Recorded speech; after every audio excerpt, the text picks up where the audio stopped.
World cup 2026 নিয়ে দেশ রূপান্তরের নিয়মিত আয়োজন Desh Rupantor presents striker sponsored by Phoenix Finance host করছি আমি তাসনুভা মোনা। আজকে আমরা যে গল্পটা শুনবো সেই গল্পটা একটুখানি ব্যতিক্রম। সেখানে ফুটবলের গল্প তো থাকছেন এমন একজন মানুষের গল্প যেই মানুষটাকে নিয়ে আমাদের জল্পনা কল্পনার কোনো শেষ নেই। বাংলা পপ সঙ্গীতের অন্যতম পথিকৃৎ তিনি, একই সঙ্গে গীতিকার, সুরকার, সঙ্গীত পরিচালক, সঙ্গীত শিল্পী এবং অভিনেতা।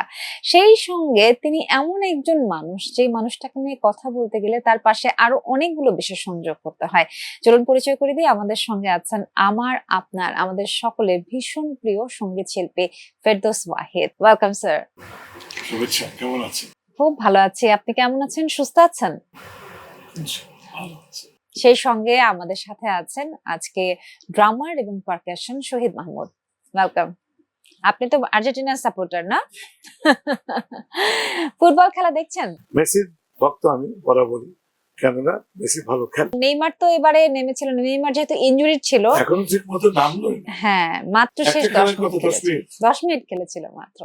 তারপরেও তার পারফরমেন্স কেমন ছিল 10 মিনিটে? ভালো ছিল নাকি আরেকটু ভালো করা দরকার? কি মনে হয় আপনার? আরেকটু ভালো তো আশা করা যায়, কিন্তু আমার মনে হয় তার ওয়ার্ম আপ তো হতে পারবে। এটা অবশ্য খুব একটা খারাপ বলেননি।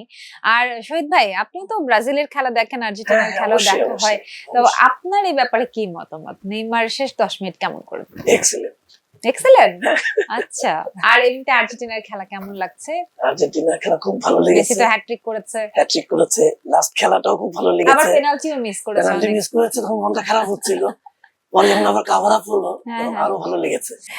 আচ্ছা, আপনি দীর্ঘদিন ঢাকায় ছিলেন। ঢাকাতে আপনার যেহেতু ক্যারিয়ারে অনেক ব্যস্ত সময় আপনি পার করেছেন, কিন্তু এই সময়টাতে এসে হঠাৎ করে আপনার কেন মনে হলো যে একটু বিক্রমপুরে চলে যায়, নিজের গ্রামে থাকি, গ্রামের পরিবেশ, আমার কিন্তু গ্রামে যাওয়া আসা 39 ইয়ার্স, 39, কিন্তু আমি থাকি 10 বছর।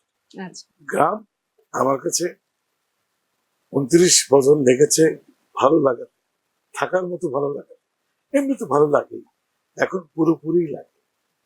যদি আমাকে জিজ্ঞেস করা হয় কেন, গ্রাম এই জন্যই ভালো লাগে।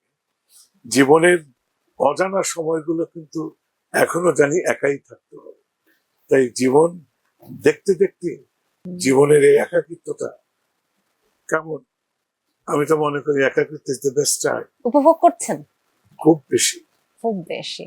ভীষণ ফিলোসফিক্যাল একটা কথা আপনার কাছ থেকে আমরা শুনলাম। সবচেয়ে বড় কথা যে একাকিত্বে পাপ করার সুযোগ খুব কম। আচ্ছা, আপনারা 70s 80s এর সময়কার খেলা দেখেছেন, সেই পেলের সময়কার খেলা দেখেছেন, তো সেই সময় যেভাবে খেলতো তারকা ফুটবলাররা আর এখন যেভাবে খেলছে, এখন তো অনেক ভিআর এসেছে, এখন আরো প্রযুক্তিগত উন্নয়ন হয়েছে, এখনকার জেনজিরা এখন নতুন ভাবে খেলা দেখছে, এখন অনেক অ্যানালাইসিস করা কথাবার্তা হয়, কিন্তু তখন শৈশবের যে ফুটবল খেলা দেখা সাদা কালো টিভিতে, সেই স্মৃতি আর এখন আমাদের গান নিয়ে যে আলোচনাগুলো হয় তখন আর এখন, শেখা লেখা খেলাটাও ঠিক শেখা লেখা। সেটা কিরকম? আগের খেলার মধ্যে কিন্তু একটা প্রাণ ছিল, একটা মধুরতা ছিল। একটা খেলোয়াড় যখন অন্যরকম খেলে, ভালোর জন্য যেমন উন্মাদনা হয়, খারাপের জন্য তার দ্বিগুণ একটা ভৎসনা হয়। একই ভালোবাসার মানুষ, কিন্তু আগে যেমন মায়া লাগতো এবং তখন মনে হতো যদি একটু ভালো করতো এই, কিন্তু এখন যেমন অস্থিরতা না আমাদের গানের মধ্যে, কমার্শিয়ালিজম তো বেশি না, খেলার মধ্যে কোনটা কম বলেন? আর এই প্রশ্নটা আমাকে করলে আমিও ভীষণ দ্বিধায় পড়ে যাব যে উত্তরটা আসলে কি দেওয়া উচিত, কারণ আমরা পাশাপাশি দুই প্রজন্মের মানুষ এখানে বসে আছে। ওখানে দেখেন না ক্লাবের খেলোয়াড়দের নিয়ে কি হয়, এবং one of the richest person তারা। তো সুতরাং এখানে এখন যেমন একটা ধাক্কাতেই আপনার একটা গান হিট করা মানেই তো আপনার কোটি। আপনি বরাবর গানের মানুষ, কিন্তু ছোটবেলায় তো একটা সময় মানুষ অনেক কিছুই খেলে, ক্রিকেট খেলে, ফুটবল খেলে, তো আপনার কি ফুটবল খেলার প্রতি কোনো নেশা ছিল? ফুটবল খেলা বরাবরই আমার ভালো লাগতো, কেননা আমার একটা মনে আছে, আমি ঢাকা স্টেডিয়ামে বেশ কিছু আমাদের দেশীয় ফুটবল খেলার যত না মোহাম্মদান, তাদের কিছু খেলা দেখতাম এবং 90 মিনিট একটা ভালো উত্তেজনার মধ্যে কাটতো, এনজয় করতাম। একদল আরেক দলকে চেস করছে, গোল দিচ্ছে, প্রাণবন্ত ভাবে পুরো স্টেডিয়াম দাঁড়িয়ে যাচ্ছে, এগুলো খুব মজা লাগতো আমার। এই মজা এখন যে নাই, কিন্তু যেহেতু টিভি এসে গেছে, আমরা যেমন ঘরে বসেই টেলিফোনে স্মার্টফোনে ছবি দেখতে পছন্দ করি, কিন্তু ছবির মজা কি দেখা যায়? তারপরে স্টেডিয়ামে গিয়ে খেলা না দেখলে খেলার মজা তো ওইটা থাকে না। একদম। একটা উন্মাদনা ভেতরে কাজ করে, তাই আমরা দেখছি। শহীদ, আপনি দেখেছেন মোহামেডান আবাহনীর খেলা স্টেডিয়ামে গিয়ে? ঢাকা স্টেডিয়ামে গিয়ে দেখেছি। আচ্ছা, কেমন ছিল এবং তখনকার পরিবেশ? এত উত্তেজনা ছিল, মানে একদিকে মোহামেডানের সাপোর্টাররা সবাই আছে, আরেকদিকে আবাহনী সাপোর্টাররা চিৎকার আছে, চেঁচামেচি করছে। মানে হাজার হাজার মানুষ একসাথে। কারো পায়ে বল গেলে ওই দল একদম উৎফুল্ল, মানে এত সুন্দর লাগতো। মানে ওটা আসলে স্টেডিয়ামে না দেখলে এই ফিলটা কেউ বুঝতে পারবে না। মানে স্টেডিয়ামে যারা বসে আছে আজকে যেন তারাই অন্যরকম খেলছে। উত্তেজনা। আচ্ছা স্যার, একটুখানি গানের প্রসঙ্গে আসতে চাই। যেমন আপনার উল্লেখযোগ্য যে গানগুলো ছোটবেলা থেকে আমি টেলিভিশনে দেখে বড় হয়েছি, মামুনিয়া, আগে যদি জানতাম, এই গানগুলো আপনি যে গানগুলো গেয়েছেন এবং এই গানগুলো এখনো মানুষের মুখে মুখে, এই এখনকার যারা সঙ্গীত শিল্পী আছে তারা আপনার এই গানগুলো কভার করছে, কিন্তু আপনি যখন গানটা করেছিলেন শ্রদ্ধেয় লাকি আকান্দের সাথে, গান তো লাকি আকান্দের সাথে করিনি, গান আমাকে সে করিয়েছে। কি করে করালো গল্পটা একটুখানি বলেন। কিন্তু আমি খুব খুশি হতাম যদি ওর সাথে একটা ডুয়েট করতে পারতাম। ও কিন্তু আমার ক্লাসমেট, একদম ইনফ্যান্ট থেকে, ছোট থেকে। তো ওর ট্যালেন্টের ব্যাপারটা তো আমি জানি, অসম্ভব গুণী একজন মানুষ। তো ওর কথাটা আমি শুরু করতে চাই এটা দিয়ে। ও আমি তো ক্যানাডা চলে যাওয়ার আগে যখন একটা বৈশাখী অনুষ্ঠানে যাচ্ছিলাম, তো ওর সাথে আমি দেখা করতে যাওয়ার আগে, তো আমি দেখা করলাম কত 5 তারিখ সম্ভবত, তো মারাই গেল 7-8 দিন পরে। ও তো দূর থেকে কিন্তু ক্ষীণ গলাটা হয়ে আসছে, ও দেখে আমাকে ইশারা করলো। তো আমি গেলাম কাছে, একটু হাসলো, আমাকে বললো ইশারা দিয়ে, আমার কানটা যেন ওর মুখের কাছে নেই। তো আমাকে শুধু একটি কথা বললো, দেখ তোর কণ্ঠই কিন্তু আমার কাছে একটা ভালো লাগার ব্যাপার, তুই তো অভিমানী মানুষ, কখন কি করিস, গান ছাড়িস না, তুই গেয়ে যাস। এটা ছিল ওর লাস্ট কথা আমার সাথে। চলে এলাম, সত্যি তো যে কটা গান সে কটাই সুপার। একদম। এবং আপনি বন্ধুর কথা রেখেছেন, আপনি এখনো গান করছেন, আপনি গীতিকার তারেক আনন্দের কথায়। ছাড়ার ব্যাপারটা ওভাবে তো আর হয় না। জি, ছাড়ার ব্যাপারটা সময়ে কথা বলে দিবে, যতক্ষণ আমি বুঝবো যে আমি মান সম্মানে আছি করব, তখন বুঝবো যে আমাদের যে অভ্যাসটা ভালো লাগার মানুষকে যখন তখন ছুটে দেয়, ঠিক ওই ছুড়ে দেওয়ার সময়ের আগে যেন আমি সরে যেতে পারি মহান আল্লাহর কাছে, এই আমার চাওয়া। না একদমই না। এই কথা তো আপনার ক্ষেত্রে কখনোই খাটে না। আপনি একেবারে ফরএভার এভারগ্রিন একজন মানুষ। কারণ আপনাকে ছোটবেলা থেকে আমি স্ক্রিনে দেখে বড় হয়েছি। এখন সামনাসামনি কথা বলার সুযোগ হচ্ছে, ইন্টারভিউ নেওয়ার সুযোগ হচ্ছে, এটা আমার জন্য অনেক বড় বিষয়। 5-6টা বছর যাক, মেসি কেমন ভাবে তার রূপটা বাঙালি বদলে দেয়, আরেকটা মেসি নিয়ে নেবে, এই মেসিকে ভুলেই যাবে। না না, আমরা ভুলার কথাতে যাব না। শহীদ ভাই কি বলেন, আমরা যে মানুষটা এখন এখানে রঙিন কোট পরে আমাদের সামনে বসে আছেন সেই মানুষটার গল্প আমরা এখনই করব। আপনি রিসেন্টলি তারেক আনন্দের কথায় ফাঁকি শিরোনামে একটা গান করেছেন এবং সেখানে মিউজিক ভিডিওতে আপনাকে আমরা যেইভাবে দেখেছি, যেই ফেরদৌস ওয়াহিদকে আমরা দেখেছি স্ক্রিনে, সেইটা নিয়ে সেই গল্পটা একটুখানি আমাদের বলেন। যে তারেক আনন্দ আমার খুব প্রিয় একজন জি গীতিকার মানুষ, তার কর্মজীবনের কথা তো বলার কিছু নাই, এটা তার তো ভালো হবে যেহেতু সে মিউজিক এবং লেখনের সাথে জড়িত। তো যখন আমি পেলাম গানটা আমার খুব ভালো লেগেছিল, তার কথার মর্মটা আমি খুব সানন্দ করি। বাপি যে খন্দকার বাপি, ওর সুরে আর নাকি আমাদের তারেক আনন্দের কথায় মিউজিকে খুব ভালো লেগেছে আমার। তো গানটা যখন গাই আমার কাছে মনে হচ্ছিল যে আমি জীবনের কথা বলছি, ভাল লাগছিল। এই সময় যে গান পাওয়াটাই তো মুশকিলের ব্যাপার। আমি যতদূর আমার অভিজ্ঞতা এই বাংলাদেশ নিয়ে, গ্রহণ করতেও বেশিক্ষণ লাগে না, ছুড়ে ফেলতেও বেশিক্ষণ লাগে না, কিন্তু কিছু ভালো কাজ করার সুযোগ যদি পায় যে কোনো শিল্পী, ছুড়ে দেওয়ার সম্ভাবনাটা কিছু কমে যায়। এমনি গান যদি আমি আরো কিছুদিন গাইতে পারি, তারপরে ছুড়ে ফেলে দিলেই কি আর না দিবি, ইনশাআল্লাহ সেরকম দিন নিশ্চয়ই কখনো আসবে না। আমরা আজীবন আমাদের প্রিয় ফেরদৌস ওয়াহিদকে এভাবেই পেতে চাই। এই কারণে যে আমি সব সময় তৈরি থাকি যে এই ছুড়ে ফেলে দিল, যেই কারণে এগুলা আমার ভাবনার মধ্যেই নাই, এবং আমার এখানে কোনো কষ্টও লাগে না, ভাবতেও আমার কোনো ব্যাপারই না। আচ্ছা আচ্ছা, একটুখানি আগে যদি জানতাম গানটা শোনাবেন কি? শহীদ ভাই হ্যাঁ, কিন্তু sure, sure, পাকেশন sure. নিয়ে চলো একসাথে আমাদের করি। সঙ্গে একসাথে। আগে যদি জানতাম তবে মন ফিরে চাইতাম, এই জ্বালায় আর প্রাণে সয় না রে, এই জ্বালায় আর প্রাণে সয় না। ও ও মনরে কিসের তরে রয়ে গেলি তুই। আর্জেন্টিনার জন্য না? ও মনরে কিসের তরে রয়ে গেলি তুই, তুই যেন হারিস না, মানুষ কেঁদে কেঁদে মরে যাবে।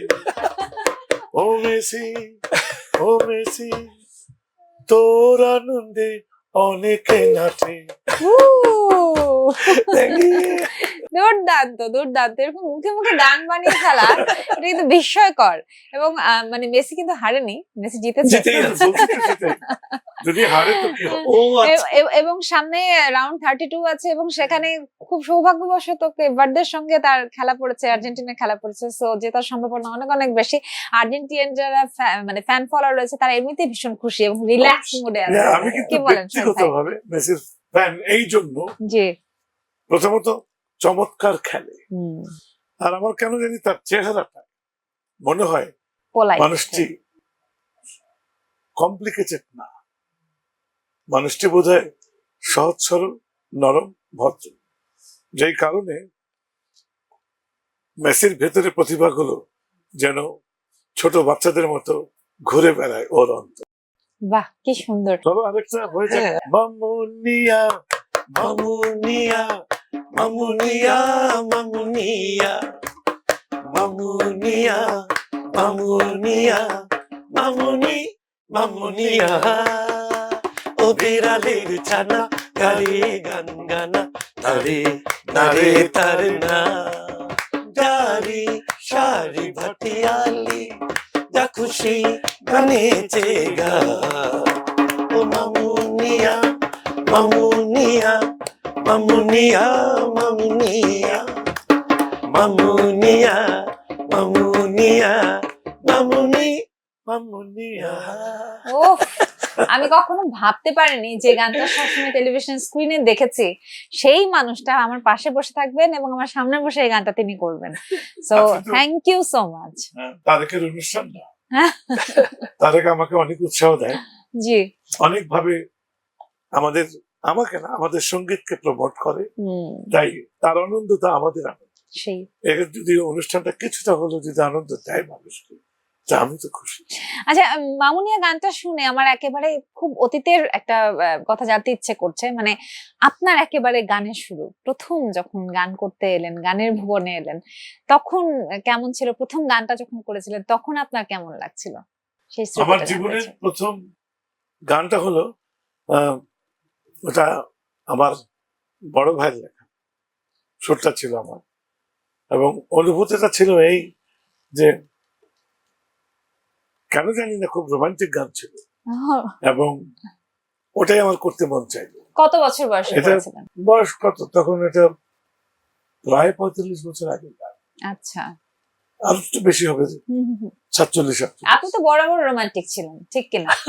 আমি তো রোমান্টিক, কিন্তু এই রোমান্টিকে যখন আমার রোমান্টিকতা তো নিশ্চয়ই একটি নারীর সাথে হবে। হ্যাঁ। নারীরা যখন এই রোমান্টিকতাকে খোঁচা দেয়, দুঃখ দেয়, তখন কিন্তু খুব খারাপ লাগে। এই জন্য ওহো। পুরুষ আমাদের কোরআনিক ভ্যালুতে পুরুষ এক হাত উপরে, তারপরেও কিছু বলতে পারে না, কারণ ভালোবাসাটা পুরুষের যখন হয় তখন কিন্তু পুরুষ খুব দুর্বল হয়ে যায়, আর নারীরা যখন ভালোবাসা পায় তারা কিন্তু অবুঝের মতো সাহস করে।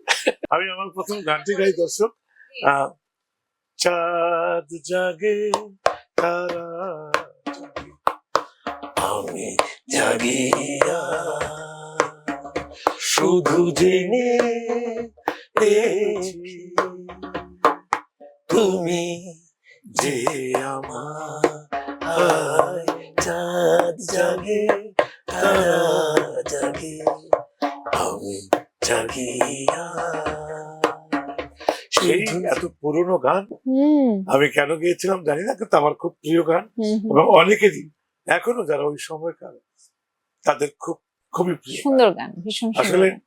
মানুষের সঙ্গীত জীবনে আমি একটি জিনিস বলতে চাই যে আমাদের জীবনটা হলো দাঁড়িপাল্লা। পাল্লা কিন্তু ওজন মাপে, একটাতে ওজনের দেওয়া হয় লোহার টুকরো, আর একটা দেওয়া হয় সামগ্রী। তা আমাদের জীবনটা হলো আমাদের চারিত্রিক বৈশিষ্ট্য এবং আসমান থেকে বিচারটা হয়। এখানে দেখা যায় আমরা প্রায় হেরে যাই, আমরা ঠিক মতো নিজেদের ওজনকে নিজেরাই বুঝি না। মানুষ স্রষ্টার শ্রেষ্ঠ জীব, কজন সেটা বুঝি, উপলব্ধি করি। তাই এই দাঁড়িপাল্লার জীবনে যতক্ষণ এই দুই পাল্লা সমান না হবে আমরা পুরোটাই ব্যর্থ। আমার মনে হচ্ছিল যে ফিফা ওয়ার্ল্ড কাপ 2026 নিয়ে আজকে সঙ্গীত শিল্পী ফেরদৌস ওয়াহিদের সঙ্গে কথা বলবো, তার গানের জীবন এবং ফুটবল মিলেমিশে একাকার হয়ে যাবে। কিন্তু এখন মনে হচ্ছে যে এখানে আসলে ফিলোসফিক্যাল বিষয়গুলো নিয়ে এমন ভাবেও একটা ইন্টারভিউ করা যেতে পারতো, যেটা আসলে একটা অন্য ফেরদৌস ওয়াহিদকে আমরা দেখতে পেতাম, জানতে পেতাম। তো আমার কিন্তু ফুটবল নিয়ে একটা দুঃখ, সেটা হলো যে আমাদের তো কোনো কিছুর অভাব নাই, চর্চা জি, বা জানার চেষ্টা। আমরা এই পুরো আমাদের অঞ্চলে আমরা কেন ফুটবলে যেতে পারছি না? আমরা এটা আমার যাচ্ছি, খুব কষ্ট আস্তে লাগে। আস্তে চেষ্টা করছি। আমাদের তো হামজা চৌধুরী আছেন, আরো অনেকেই ভালো ভালো ফুটবলার রয়েছেন এবং সাবেক যারা আপনি ছিলেন কি তারাও ধারণা অনেক যেতে ভালো। পারছি না কেন? আমার মনে হয় যে আরো বেশি ফিটনেস দরকার, আমাদের অভিজ্ঞতার ঘাটতি রয়েছে এবং এশিয়ার ফিটনেস করতে গেলে কি দল কষ্ট হিসেবে করতে হবে না? সেটাই বলছি যে আমাদের করি না আরো কেন? অনেক বেশি শেখা দরকার। আমরা করি না কেন? What is the problem? আমরা খুব শীঘ্রই এসে যাচ্ছি ইনশাল্লাহ। এই যে আশার বাণী, আমরা অনেক আশাবাদী। আশার বাণীতেই খুশি। না না, এসে যাবো ইনশাল্লাহ, এসে যাবে, ইনশাল্লাহ। উচিত ছিল। অনেক দেশ আছে তাদেরকে এখনো আমরাই ঠিক মতো চিনি না, সেটাই, তারা তারা কেমনে চলে আসলো? ইনশাআল্লাহ খালি বাংলাদেশ মুখে বললে হবে না, বাংলাদেশ আগ্রহটা আনতে হবে। আপনার সঙ্গীত জীবনে মানে আমি শুরুতেই কিন্তু বললাম আমার দর্শকদেরকে যে কথাটা শুধু আমি নয়, প্রত্যেকেই বলেন আপনার নামের আগে যে পপ সঙ্গীতের যে প্রথম যে জৌলুসটা শুরু হলো বাংলাদেশে, সেই শুরুটা আপনারা করেছিলেন আপনাদের হাত ধরে। আপনারা বলছি এই কারণে, কারণ ফেরদৌস সাহেদের নামের পাশাপাশি ফিরোজ শাহের নাম এখানে আছেন, পিলু মমতাজ আছেন, আজম খান আছেন। এখানে একটা জিনিস বুঝি, আপনি কি প্রশ্ন করবেন, তবে আমার যেটা বলতে মন চাচ্ছে জি, যে বাংলাদেশে এই পাঁচজন, ফিরোজ শাহ, আজম খান, ফকির আলমগীর, পিলু মমতাজ, ফেরদৌস ওয়াহিদ, জি, এই পাঁচজনের একসঙ্গে চলা, একসঙ্গে বেড়ে ওঠা চমৎকার একটি ব্যাপার। তখন আমাদের মধ্যে বন্ধুত্ব ছিল। আজম খান ঠিক যখন সিঙ্গাপুর যায়, ও আমাকে একটা ফোন করলো যে দোস্ত আমি যাইতাছি, অত কথা স্টাইলটা শোন, এই যে আমাদের দেশের সঙ্গীতের অবস্থা কিন্তু ভালো না, প্লিজ। তখনই বলেছিলেন এই কথা? হ্যাঁ, যাওয়ার আগে 7 দিন আগে। আচ্ছা, আমরা কিন্তু নিজেরাই কিন্তু কেমন কেমন জানি করি, তুই আবার রাগ করে দূরে থাকিস না, তুই কিন্তু গান চালা যাইস। এই কথাটা আমাকে স্পষ্ট বলেছে। কেন বলেছে জানি না, তবে সামগ্রিকভাবে একটা জিনিসের সত্যিকার অর্থে মূল্যায়নটা না করলে আমি পাপি থেকে যাব, কারণ আমার হাত দিয়ে অনেক কিছু হয়েছে, আমি অনেক ঘটনা জানি। আজকে এই পপ সঙ্গীতের ঘটনা, পপ সঙ্গীতের ধারা, এই সবকিছুই হতো অন্যরকম যদি ফিরোজ শাহ না থাকতো। আজকে ফিরোজ শাহের কারণে আজম খান আমাকে চিনে, আমি আজম খানকে চিনি। আমি আজকে যে গানগুলো হলো, ফিরোজ শাহ যখন এসে বলল যে আমরা সেই ওয়েস্টার্ন ইনস্ট্রুমেন্ট দিয়ে গান করতে চাই, এটা আজম খানের একটা প্রপোজাল, তো অ্যারেঞ্জ করা হলো যে করে হোক। আজকে ঢাকা কুরিয়ারের সম্পাদক এনায়েতুল্লাহ খান, ও ছিল আমার ক্লাসমেট, তো ওদেরকে ধরলাম, ও খুব সোসাইটিতে চলাফেরা করতে, বললাম দোস্ত আমি এই চাই, মডার্ন ইনস্ট্রুমেন্ট, ওয়েস্টার্ন ইনস্ট্রুমেন্ট না, আমাদের বাংলা গান। বললো রাখ, হোটেল ইন্টারকন্টিনেন্টালে গ্রুপ বাজায়, ওদেরকে আমি চিনি। চলে গেলাম ওই দিন, সব রোববার ছিল ওটা, তো দেখাও হলো, ওরা আসলো, কথাটা যখন বললাম ওরা খুব হাসলো, বলে এটা কি সম্ভব, এই ওয়েস্টার্ন ইনস্ট্রুমেন্ট আমাদের বাংলা গান কি করে হবে? আমরা বলি চলো না রোববার আসি, আজম খানকে নিয়ে আসবো, আমিও আসি, ফিরোজ সাহেব আজম খান তো আসবেই, আসলো, গান শোনো, তখন ওরা কিন্তু খুব ইন্টারেস্টেড হয়ে গেল এবং ওরা বললো না আমরা তো ভেবেছি অন্যটা, এটা সাংঘাতিক বিটের গান, আমরা করবো। শুরু হয়ে গেল রিহার্সাল এবং ডেট ঠিক হয়ে গেল। বাহ। এই ঢাকা রেকর্ড কোম্পানি, সেই সময়ের কথা বলছি আমি, 73, সেই সময় রেকর্ডের স্টুডিও ভাড়া ছিল হাফ শিফট 252 টাকা। আচ্ছা। আর 10-15-16 জন ছিল, তাদের সারাদিনের চা পানি, দুপুরের হালকা পাতলা খাওয়া দাওয়া এবং ভাতটা আমার মনে আছে কিছু গরুর মাংস, ধান আর ভাত ডাল, সব মিলে আমাদের খাওয়া খরচ ছিল 65 টাকা, 15-16 টাকা। কি বলেন? হ্যাঁ, 65 টাকায় গরুর মাংস, ভাত? 65। ইম্পসিবল। এখন যখন রেকর্ডিং চলছিল তখন আমি আজম খানকে ধরলাম ফিরোজ শাহকে দিয়ে। আচ্ছা। তা ফিরোজ শাহের সঙ্গে ছিল তার অনেক ইন্টিমেসি। বললাম যে তুমি একটু কাজ করো আলম খান সাহেব, তখন চারিদিকে তার বিখ্যাত সুরকার। নামটা, উনি যদি আসতো আমাদের তত্ত্বাবধানে, আমরা তো অত কিছু জানি না, এবং খুবই সুখের বিষয় উনি রাজি হয়ে গেছেন। স্বাভাবিক, তার ছোট ভাই গান করছে, আমাকে উনি সেভাবে চেনো না তখন। উনি আসলো, গান রেকর্ড হয়ে গেল 4টা, এবং আজম খান গাইলো হাইকোর্টের মাঝে ওরেসা লেখা মানে। ও আচ্ছা, এই গান দুটো গাইলো। বিখ্যাত গান। হ্যাঁ, আমি গাইলাম এই যে দুনিয়া আর দুনিয়াটা কত যে মজা, এইগুলো আমাদের দুটো ছিল। তো গান টান শেষ হয়ে যাওয়ার পরে ওদিকে প্রস্তুতি চলছে, গোটানো সবকিছু, পেমেন্ট হবে। আর এটাও বলা দরকার, পেমেন্ট করেছিল কিন্তু আমার 4 বন্ধু। আজকে যে ক্যাট সাই, ওর মালিক গোলাম সারোয়ার, মাসুদ, আমি, শামীম নামে কিছু, এই আমরা মিলে আমাদের টিফিনের টাকা পয়সা দিয়ে কিন্তু এই 252 টাকা জোগাড় করা, এটা ভুলে গেলে চলবে না, এটাকে মানুষের জানতে হবে এগুলা। আলম খান সাহেব আমাকে ডাকলো ভোকাল ভয়েসে, দেখে বললে সারাদিন তো তোমাদের সঙ্গে কাটালাম, তোমার গান শুনলাম, আমার খুব ভালো লাগলো, তুমি ছবিতে গাবে। এই কথা যখন বললো, বিশ্বাস করেন আমার মনে হলো যে মাটি কি সরে গেল, আমি কি পড়ে গেলাম, আমি কি জবাব দেব। কেননা আমি এটুকু জানতাম তখনকার দিনে একটি গায়ক গায়িকার মর্যাদাই হতো প্লেব্যাক কে করে। প্লেব্যাক যারা করে না তারা দ্বিতীয় শ্রেণীর শিল্পী, যারা প্লেব্যাক করে তারা প্রথম সারিতে, তখনকার সম্মানটা এই দিকে ছিল। এখন তো এগুলো কিছুই নেই। সেই যে বললো তুমি কালকে আসো, আলম ভাই চলে গেল, ফিরোজ শাহ সব শুনতেছে, বলে তুই থাক। তারপর আমাদের ডাক পড়লো স্টুডিওর যে সুপারভাইজার এবং রেকর্ডিস্ট মজিদ খান সাহেব, উনি আমাকে ফিরোজ শাহের মাধ্যমে ডাকালো, সবকিছু ফিরোজ শাহ করছে। গেলাম, বললো আমরা সারাদিন তোমাদের গান শুনলাম, খুব ভালো লাগলো, তোমরা রেকর্ড করবে, আমরা তোমাদের অফার করছি। আমরা গেলাম শুধু নিজেদের শান্তির জন্য, ওখানেই অফার চলে আসলো ওই দিনই। আমার আসলে 2টা কাজ, একটা প্লেব্যাক আর একটা তো এটার অংশ। আচ্ছা, এটাতে পেমেন্ট পেয়েছিলেন? আমরা দিলাম, পাবো কি? ও আচ্ছা, উল্টো দিতে হয়েছে। আমরা ওটা দিলাম তো, আমরা তো রেকর্ডিং করলাম, তোরা নেয়ও নাই, দাও আমাদের দেয়। আচ্ছা, যে কভারটা সেটাও আমি করেছি, সেটাও ফিরোজ শাহ। অস্বীকার করলে কিছু করার নেই, এটা দ্যাট ইজ দি রিয়ালিটি। জীবন্ত কোনো আলোচনাই হয় না, খুব কম। আপনারা এগিয়ে আসুন, দর্শক এগিয়ে আসবে, সবকিছু হয়ে যাবে। চলো, অনেক অনেক কৃতজ্ঞতা দুজনকেই আজকের অনুষ্ঠানে আমাদেরকে সময় দিয়েছেন, বিশেষ করে শ্রদ্ধেয় ফেরদৌস সাঈদ আমাদের সঙ্গে এতক্ষণ ছিলেন। আজকের এই এপিসোডটা আমার জন্য ভীষণ ভীষণ গুরুত্বপূর্ণ ছিল।